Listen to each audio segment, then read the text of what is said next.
பள்ளி கல்வித்துறை இயக்குநரகத்தை முற்றுகையிட்டு இன்றுடன் 6வது நாளாக போராட்டம் செய்து வருகிறார்கள்.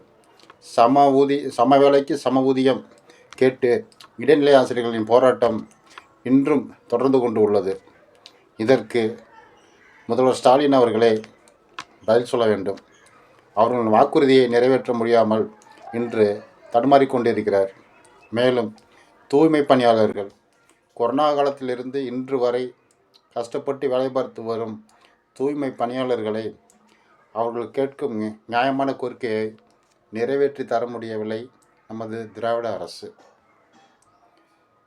மனிதநேயமில்லாத திராவிட அரசு காவல்துறையை ஏவல் துறையாக மாற்றி இன்று மக்களுக்கு பல வேதனைகளையும் சோதனைகளையும் கொடுமைகளையும் கொடுத்து கொடுங்கோல ஆட்சியாக நடத்தி வருகிறார் நமது முதல்வர் மு.க. ஸ்டாலின் அவர்கள். கேட்டால் இதுதான் திராவிட மாடல் ஆட்சி என்று விளக்கம் கொடுக்கிறார். எனவே மீண்டும் ஒரு முறை திமுக வெற்றி பெற்று வந்தால் தமிழ்நாட்டில் உள்ள அனைத்து அரசு ஊழியர்களும் பொதுமக்களும் விவசாயிகளும் வாழ வழி இல்லாமல் நடுரோட்டில் தான் நிற்க வேண்டும். புரியும் என்று நினைக்கிறேன். நன்றி, வணக்கம்.